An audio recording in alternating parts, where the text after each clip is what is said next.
Hello and welcome to BizNation, your home for micro and small business help. Join us as we unpack all the pain points in starting or running your small business. If you're looking for support in business, join us on Facebook, Micro and Small Business Support Group.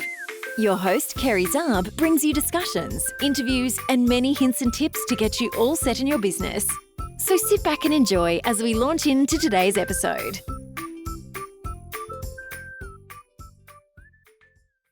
Welcome to today's episode. This is episode number 24 of the BizNation podcast. Today's episode is brought to you by my Facebook group, Micro and Small Business Support Group. This is where I hang out and I would love to see you there. For anyone in small business that's struggling, needs some help or some advice, head over to Facebook. Join the group. We have a fantastic community of like-minded business owners that are there to support you, help you, and guide you on your business journey. Like I said, I'm there all the time, so certainly reach out to me. I'd love to see you there. In the last episode, episode number 22, I spoke to you about when to hire in your business. Now, this was an interesting episode, but I think it's actually led to a few other questions. And I had planned this episode in advance to actually talk to you about the how to hire in your business. So we're going to step through this together today. And this could mean whether you're looking for an employee or whether you're looking also for that outsourced contractor. So it's a really exciting time and it can be a little bit daunting because perhaps your business has grown, like you're growing really fast, or you could even be at the point where you already experienced the growth and you've actually decided that you're now wearing too many hats and you just simply can't do it alone anymore. So it's not an easy position to be in, and for some of us it can be a little bit daunting because we're small business owners, so our business is our baby. And what can happen when you start to think about having someone else come into your business, whether it's an employee or the outsourced contractor, you can have these moments where you feel like you're going to lose control of your business. So this is where we're going to step through the process together and make sure that you're super comfortable with hiring someone in your business, again, whether it's the employee or the outsourced contractor. But it's certainly not a space to fear because it's exciting and you need to embrace it. But I've got some really good tips to take you through how to step through this time and really set it up for success. So basically where to start is probably your first mark I would recommend, whether it's an employee or a contractor, is to start asking people that you know. So you want to reach out to your friends, even family members, if that's what you want to actually start with in your business. If you're happy to have a friend or a family member, it's a really good place to start when looking for some help. The next thing, if that turns up no possible candidates, you could start reaching out to your further network. Now, your network might include some other business buddies that you have. You could reach out to people that you know on social media. There's so many options available, obviously. After that, if you don't have any luck, I would go to the free sites as a first point. So the type of sites like Gumtree or Indeed are a really good place to start looking for someone to help you in your business. If this fails, and obviously it depends on your business and what kind of role or position that you're looking for, the next option from there is a paid ad with Seek, but I would leave this until the last resort because I think they range around about $300. So you just want to be careful with your spending, and as much as you need help, obviously you don't want to keep, 300, and next minute, it hasn't been the right answer. And again, coming back to the position and what you're actually looking for as to what might be the right place to advertise. So before you place your ad, let's just make sure that you've got your structure set. So one of the things we spoke about in previous episode was about what the role actually was, what you want the person to help you with. So that's key aspect number one. You need to know who you're looking for. And again, whether it's an employee or an outsourced contractor, you need to have a really clear indication of the person that you're looking for. Almost paint yourself a mental picture. Then what you need to do is think about the structure of finding this person. So you've got to be really clear to yourself. If you are crazy busy and you just do not even have time to scratch yourself, you're going to have to take time for this process. And that is something that I want everyone to be super aware of, because it drains your time so much. There's a few ways you can break it down, and there's many different methods that you can use to get through this process and find the right person to work with you in your business. But all I can tell you straight off the bat, I have hired many people over many years in many different industries, and trust me, it just takes time. So you need to have that time allocated in your diary and set that time aside, because if you rush this process, you're going to end up really regretting doing that for starters. And hopefully not. Maybe, if that's the way you have to do it, hopefully you have success. But from what I've seen in my personal situations and what I've gone through, it can really make things a little bit messy if you try to rush it too quickly. So really what you want to do is, again, coming back to setting it up for success, you really want to work out the structure with a day for screening the resumes. That's step number one. And maybe it's not a day, maybe it's only half a day. So you could speed that up depending on how many applicants and depending again who you're looking for. I would then dedicate another day for making calls. Again, it could be a half day, but I like to dedicate a day. Then you need another day for the interviews. Again, could be a half day.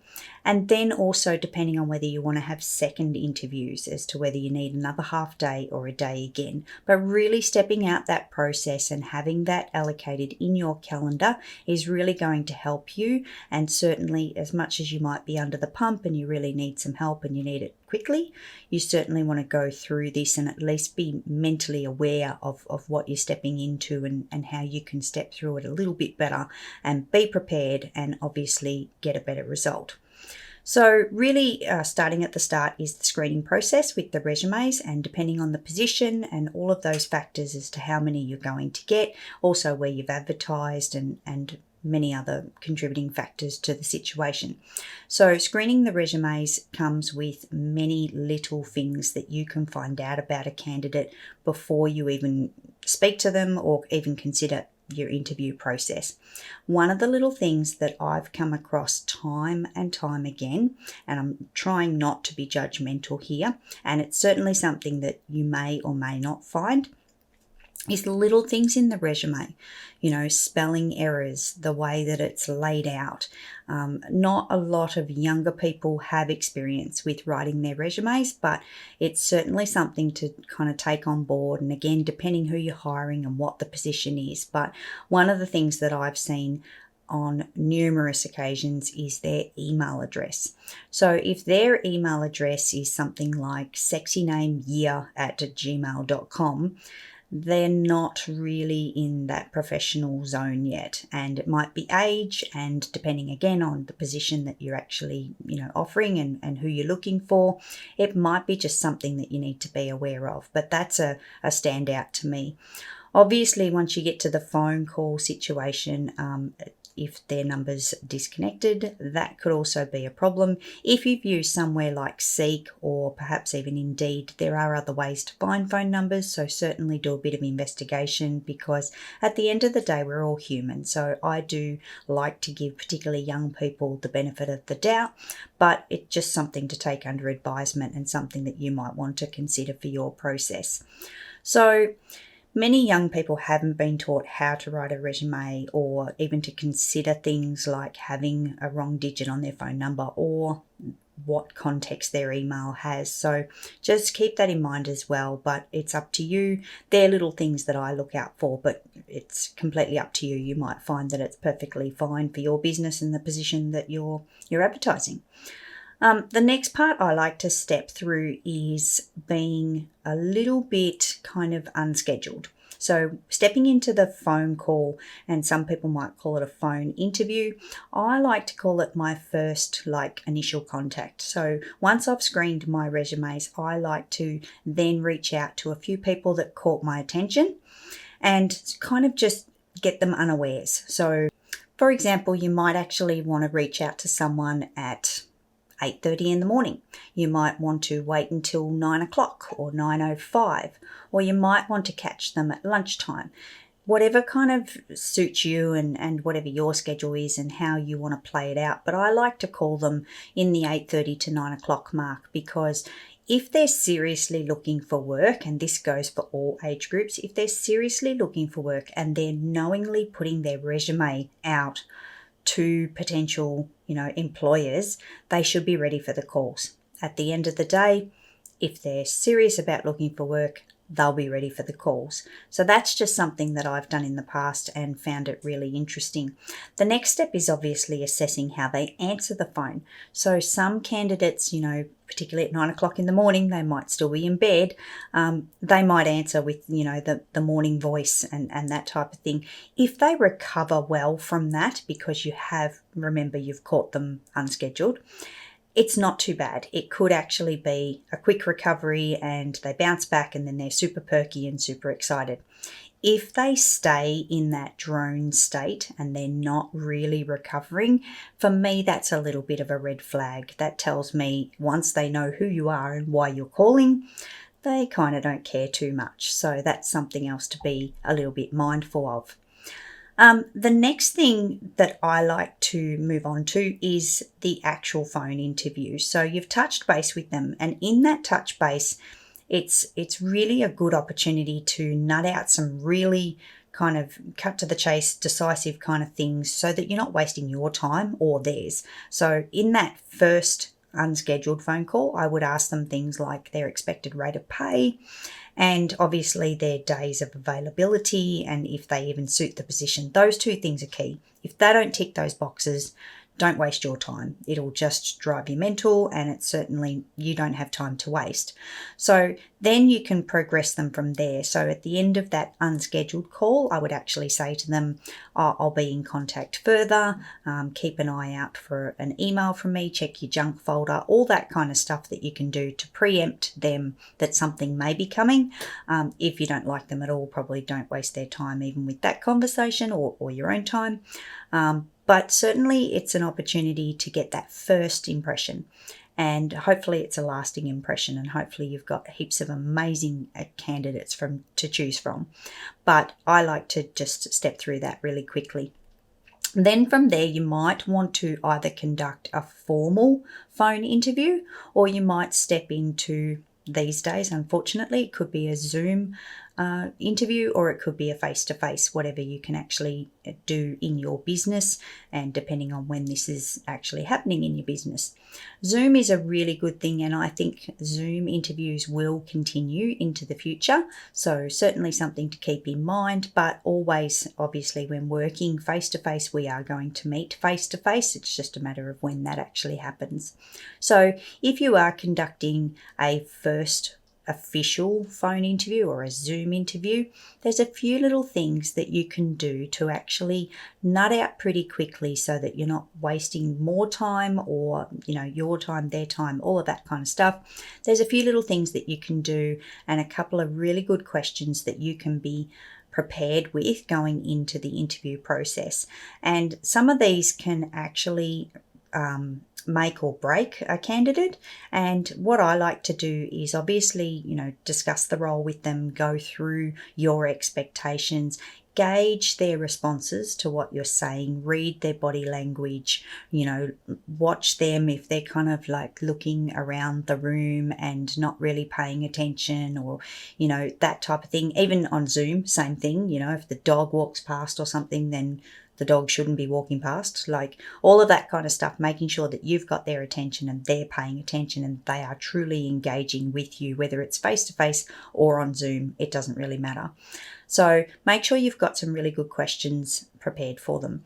Now, really good questions that I like to ask is things like, if you had X happen to you, say if you're in a workplace and a team member challenged you, how did you react to that circumstance? Or in the past, if you've had a customer actually challenge you on the price of something, how did you react to that situation? Having those kinds of questions not only ask them some serious, it gives you really good insight into them as a person, but it also actually then gets them to talk a little bit more. They're not just nodding. They're not just saying yes or no. They've actually got to give you conversation. So you're going to start to see the real person and see how they interact with you, and obviously, assessing their verbal skills at the same time. So having questions like that are really, really quite handy.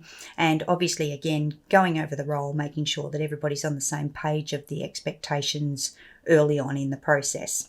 So then what can happen from there is a couple of different things. So say, for example, in the first interview, whether it's on Zoom or face-to-face, you kind of get the impression that this person may not quite be right for you. It's a really good opportunity to dive in a little bit deeper, see if you can get a little bit more out of them, see if you can see more personality in that first interview before you've actually said, no, they're not for me. Because the last thing you want to do is actually miss out on a really good candidate. But at the same time, if you're getting the full vibe of they are definitely not for me, they are too negative, or, they're not interested, they're looking around and they're completely distracted, then it's pretty clear pretty early. And I would highly recommend, sometimes I've even just ended interviews early. That's not unacceptable, and it's certainly you're a great position that you can be in. If you're not feeling the vibe and your gut's telling you it's not the answer, then just move on. When you get to the second interview stage, and this again could be Zoom or face-to-face, it's really a good indication. And the reason I like to hold those second interviews is because it's a really good time. They've relaxed. They're coming back for a second interview. They think, oh, I've got a really good chance here. So they're going to open up a little bit more to you.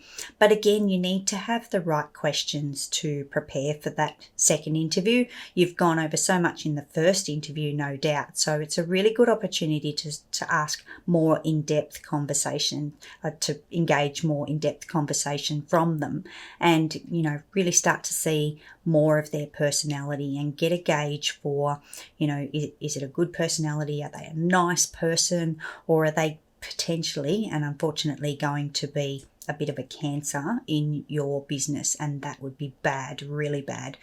People that are negative and, that type of thing, you really don't want working in your workplace, even if it's just you. Like, that negativity can spread to you or to other team members, depending on your position. So in that second interview, make sure you've got some other good questions to ask them. Ask them a little bit about them. Now, when we get into personal questions in an interview, you do have to be a little bit careful, because privacy and, kind of all that kind of stuff these days doesn't allow us to kind of, prod and poke and get all the information that we want to. If people don't feel comfortable sharing things about their family life or their personal life, they really don't have to. But on the flip side of that, certainly have those open conversations. Even start with an example of something about yourself. If you sat down with them, or you're on Zoom and you turn around and said, I've got, 2 kids and my hubby, and he does this, and we've got a dog and a cat. And that could even help lead them to open up a little bit and share a little bit more with you. But certainly, you can't push, you can't kind of poke and prod too much, but it's a really good opportunity in that second interview to get to know them a lot more and in a lot more detail. And I've found on many occasions the second interview's given me so much more insight to a person. Sometimes it's just a light bulb moment of, oh my God, they are awesome, I must have them. Other times it's, didn't see that in the first interview, look at what happened just then. Like, you might hit a nerve and find out another part of their personality that you weren't aware of. So do lots of investigation with them and have great questions to ask them, and certainly make sure at the end of the interview process, whether you've just done one interview or you've done 2, make sure you give yourself time to reflect.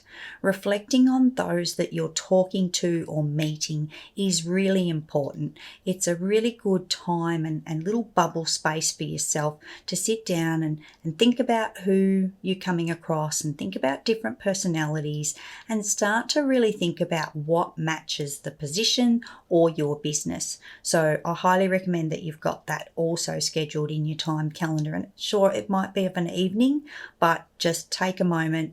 Make sure when you're conducting these interviews, phone or Zoom or in person, that you're taking notes. Don't be afraid to take notes in front of them. It's certainly expected. It's nothing to hide or hide under a desk. And make sure that you know, after they leave, even write yourself a few key little notes about them. You know, for example, if you've seen, and I hope you haven't, if you've seen 12 different candidates in a day, you know, blonde hair, blue eyes, wore a red top, little things like that, just to help jog your memory at the end of the day of who was who, and writing down little things that they said or ticking little sentences on their resume. Anything that's going to help you recollect who the people are if you're seeing a lot of candidates is highly recommended. So I really hope that when you're hiring in your business that you're not desperate. And the reason I say this is because when we're desperate, and it can happen, trust me, it can really happen, we tend to make bad decisions. It's because we're rushed, we're panicked, we might not have time for the interview process, we might not have time to make all these phone calls, we might be literally like ready to tear our hair out because we just need help in our business. So at this moment is the desperation, and this is when stuff just goes wrong. Like, it can just go so wrong. If you rush your interview process and you rush through your candidates, the chances of getting the wrong egg in your business is so high. So I really think that as much as we might be desperate, as much as we don't have time, and as much as we needed somebody yesterday, slow it down. Take a breath. You do not want to be rehiring someone else in a week or two's time. And trust me, it happens. If you find the wrong person, you are back to square one. And most of the time, it'll happen at about the 2 to 3, sometimes even 4 week mark. And what that means is everything you've done, all that time you lost in your business, because I know you're thinking that you lost it, because you did, it's gone. And you've got to do it all over again. So slow down, take a breath, take your time, and really step through the process knowing that you want to find somebody for a longer term. Now, obviously, that is dependent on the position, that is dependent on the age group, it's dependent on so many factors coming into this equation. But really, you want to set it up that you've at least got someone in your business for ideally 12 months these days is what you can kind of count on from an employee. So aim for that 12 months, then you know you don't have to repeat this cycle again for 12 months at least. Hopefully it's longer, and sometimes it is, and particularly when you're hiring someone a little bit more seasoned, then you know you're going to get a better result. But at the end of the day, slow it down, take your time, and know that the time that you're investing is going to give you that better result. So what do we do when we find the golden team member? We have had our hallelujah moment, and we've found the person that is going to solve all of our problems, no matter what the position is. So what are the next steps from here? You've got the right person, you've been through this whole horrible process, and you've probably had headache day after day, and you've made it. You've found the person that's your little gold nugget, your piece of gold. So what I recommend is this is your opportunity to set up the role for success. And I wasn't going to touch on this, but I can't help myself.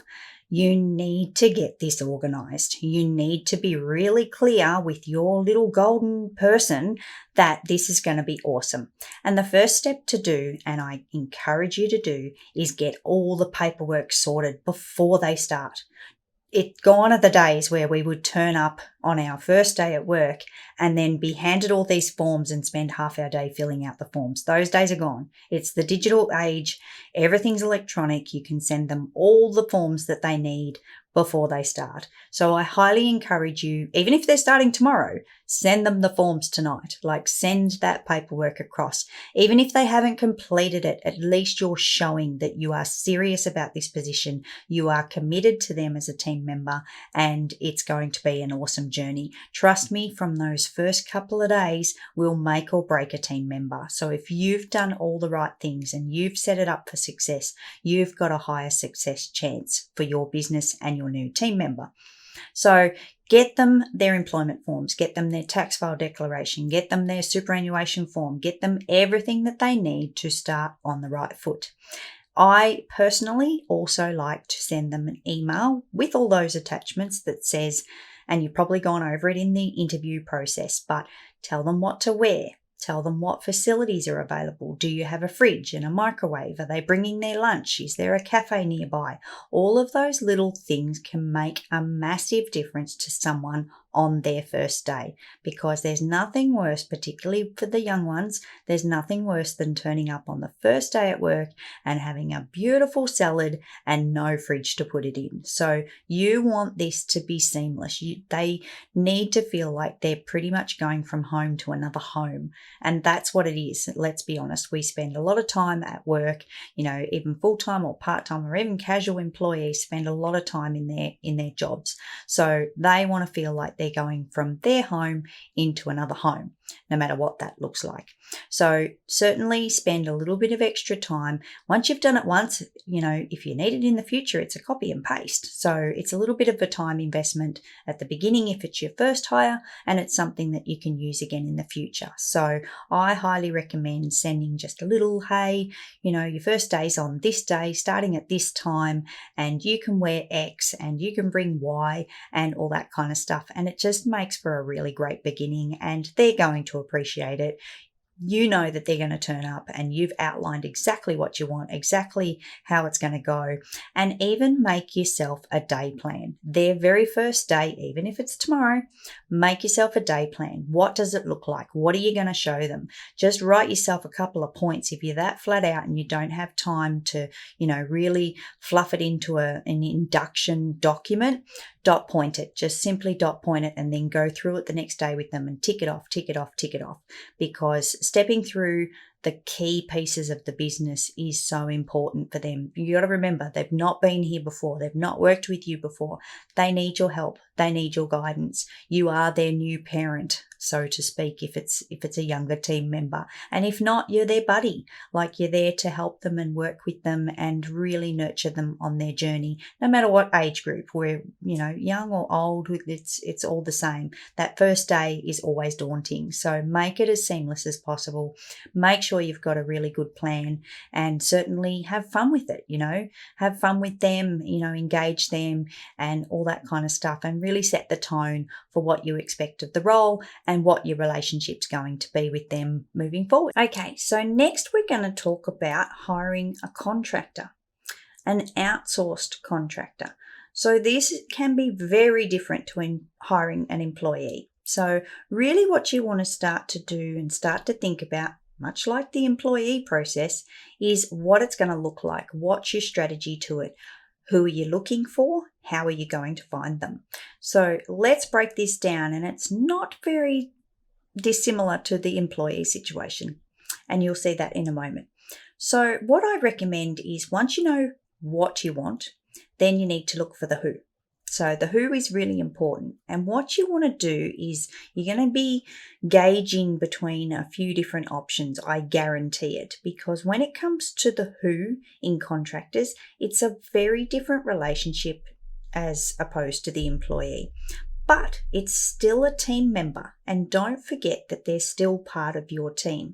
A lot of business owners get a little bit confused and think, if you hire an employee, then they're a team member. They're someone that I've got to look after. I'm responsible for that person. And when hiring an outsourced contractor, you're not responsible for that person by all means. They're an adult or a business owner, or however you want to look at it.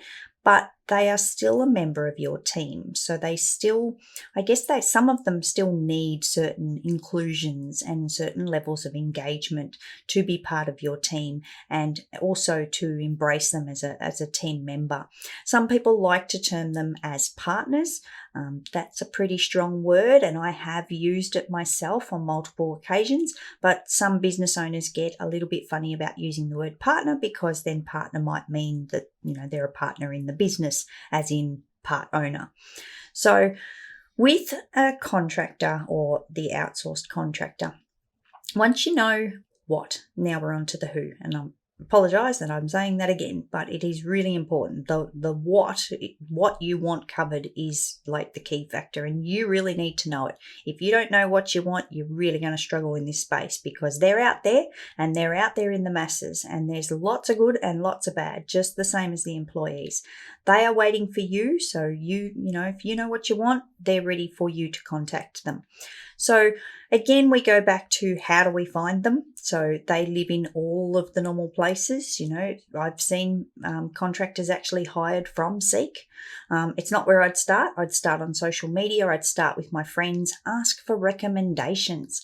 Ask other people in business, or friends in business, that type of thing. Ask them if they've used anybody in the past. And I'm probably going to use social media quite a lot as a bit of a demonstration, because it's quite a popular space and something that contractors are used in quite a lot.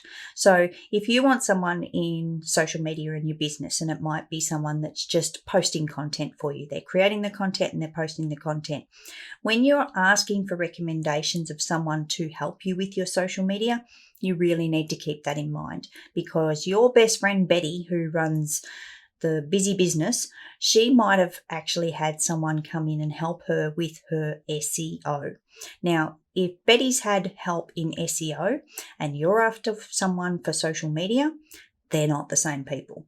So this is again back to where you need to be really clear about what you want in your business. If you want someone that's going to fix your website, do your SEO, do your social media, all the, and help you with some tech and all that kind of stuff, that's a very different person again. And it might even be that becomes multiple people. So being clear on what you want, again, going to the people that asking for recommendations, highly recommend this. Everyone loves to share those awesome experiences that they had with a contractor in their business. Even asking in groups. If you don't have any immediate business buddies that you can ask, go to the social media groups and ask the questions there, because a lot of people have used a lot of people and had good and bad experiences. You'll probably only get recommendations for who to use, not who not to use, but that's okay. It at least starts to give you some great options and a bit of a starting point to work on. From there, once you've got a recommendation, and we'll go down this path, I would then stalk that person. I am an internet stalker. I can stalk many things, and hopefully you can as well. And if you can't, you're surely going to learn. So you need to stalk out that person. So social media, prime example, they should be on social media. You should be able to find that person or their business name. If you don't have their business name, make it your business to find out their business name. Ask whoever recommended them, or certainly go online, Google the person under social media, put in their name, put in the word social media, and see what comes up, because you will find that person quite quickly. And if they're any good at social media, they're going to be out there, and they should be easily found and very well found. And you should see that they're present and they're engaging on social media, as another great example. Once you've found a few connections, you'll have a range of people to reach out to. So start by either sending them a message on social media, or reaching out to them via their web page from their contact form, or even if they've just got their email address, and sending them a straight up email. The biggest thing about the next step in this is, because much like when hiring an employee, you're going to start screening them. So say you put out inquiries to 6 social media contacts, people that have been referred, a couple that you've Googled, and some that you might have seen their posts online. So once you've reached out to those 6 people, I almost start a stopwatch. Who's coming back to me first? Who's actually watching for my inquiry? Who's on it? Who's going to start to engage with me? Who wants my business? And sometimes there can be a difference between wanting business and actually being good at helping you in your business. But if they don't get back to you, I had one recently. I was reaching out for VAs, and I think I got a reply from a website inquiry 5 or 6 days after I'd made the inquiry.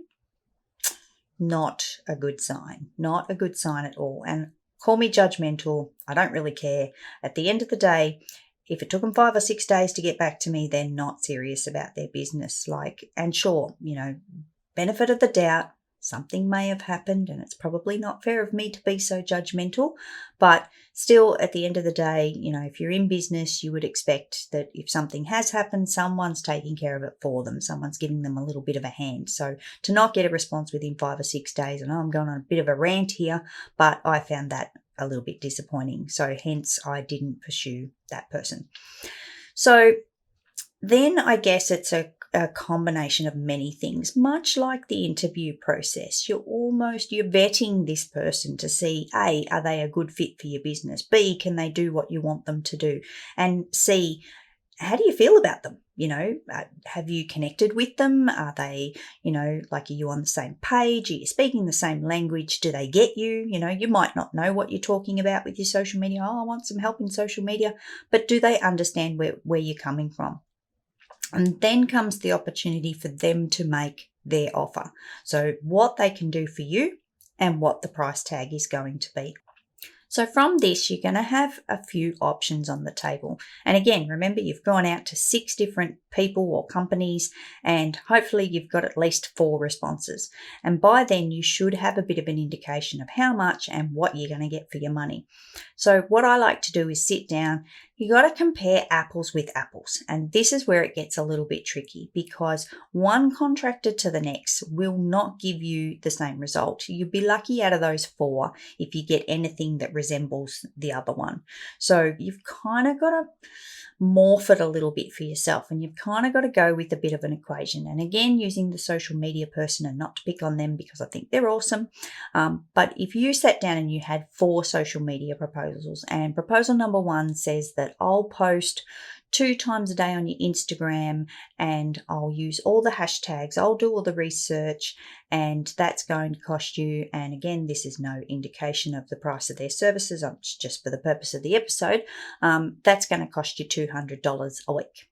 So they're posting twice a day on your Instagram and doing all your hashtags and the copy and the content that goes with that twice a day, $200 a week.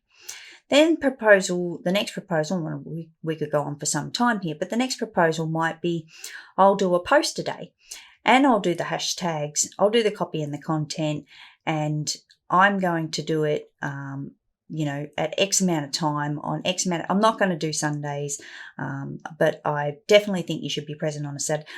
They're going to put in different languages, and they're going to put in, and depending on the template of their proposal, how they're going to fluff it out or anything like that, which is great, by the way. If they're actually giving you a proposal rather than just a verbal conversation, this is a good thing. You want the actual proposal because they mean business if they're sending you something hard copy. And again, that turnaround time is really important. So if they've got a proposal to you after that conversation within a day, 2 max, whatever they've indicated, if they've told you I'm absolutely swamped at the moment, give me 3 days, and you're okay with that, that's cool. Make sure you're agreeing to all of those terms when you're having these conversations. So again, sitting down with these proposals, and you might not be comparing apples with apples. So you might have to kind of, read between the lines and sit there with a highlighter or a texter or something like that and really get down to what do you want, what suits you, what price are you happy with. But what were they like? Remember, don't forget to go back to the human, because you need to work with this person ongoing. And it's really important to have a great relationship with them. They are an extension of you, no matter what area of the business that they're working in. It will be a great relationship potentially. So if you just didn't connect and, there's no vibe going on there, then it's maybe just already answered the question. So look at the proposals, look at the person, look at the connection, make sure they get you and your business and the direction that you're going in, and just, assess all of that is all that I can recommend.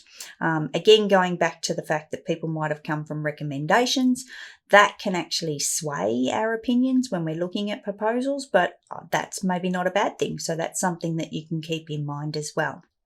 So without going into all of the possibilities and all of the options and all of the things that you may face when looking for a contractor, I guess really what I'm trying to say is it's a good opportunity if you find the right fit and they're going to answer those things in your business, then this is the prime time to hit the ground running.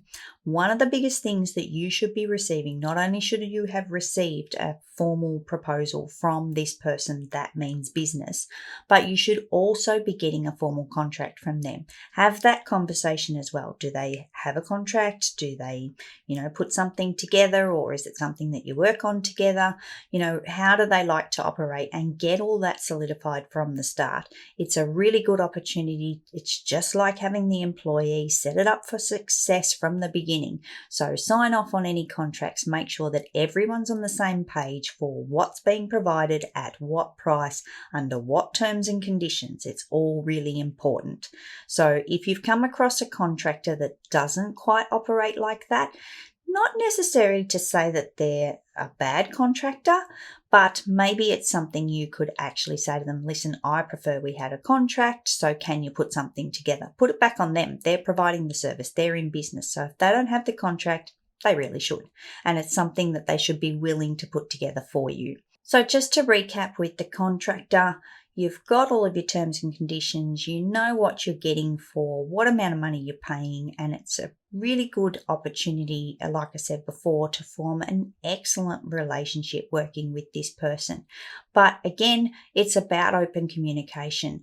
You have to keep the relationship flowing, and you've got to work close with this person, and depending on what they're doing in your business as to how much contact you have. But if something's not right, you need to let them know.